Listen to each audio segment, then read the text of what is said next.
Also, the anti-oligarchy wanted to share something with us that she was concerned about, something she received in the mail from her state representative. What was that?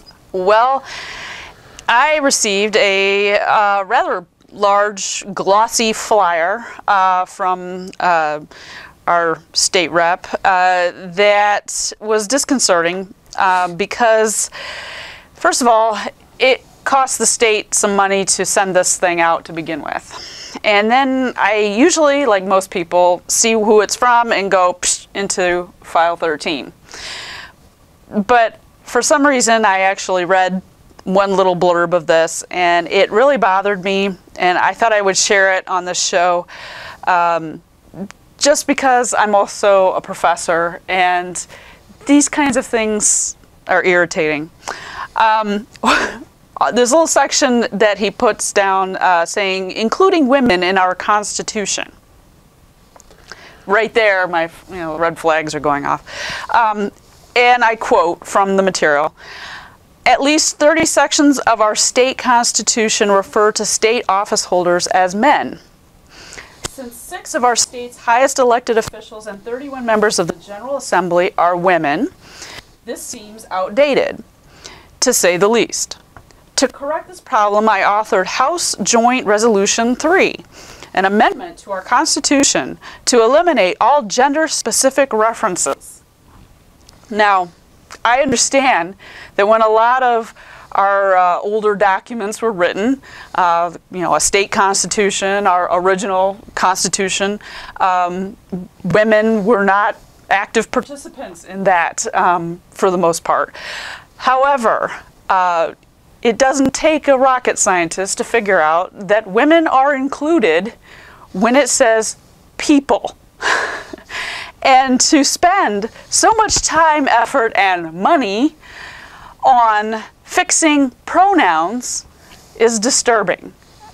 And I just thought I'd share that little rant out there. I'll chime in on that a little bit. When I read something like that from an elected politician, perhaps it's because I'm jaded, or perhaps I'm taking the examples of the past, but it looks to me like someone who's trying to appeal to a constituency. I mean, it seems to me like a desperate cry for the female vote, right? Yeah. I'm sorry, but I mean, if somebody says, hey, you're anti-women, or you're not representing women properly, when election time comes around, you can pull this out of your ammo bag and say, but I introduced this legislation to include women in our Constitution.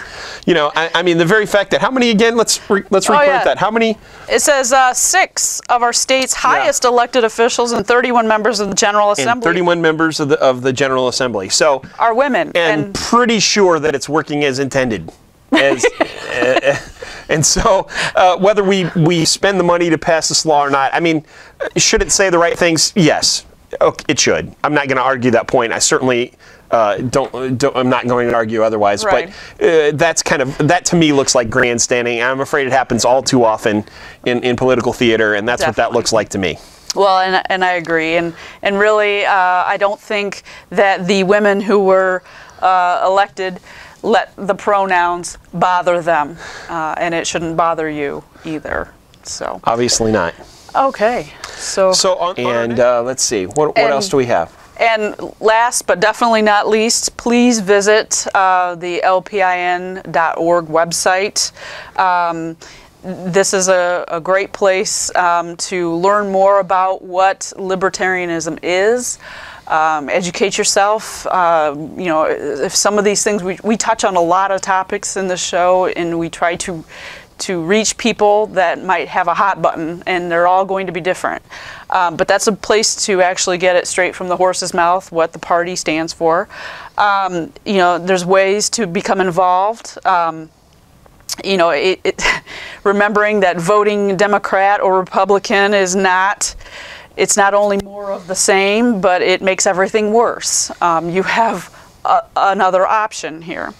Vote liberty and vote libertarian. We'll see you on the next show. Thanks for coming.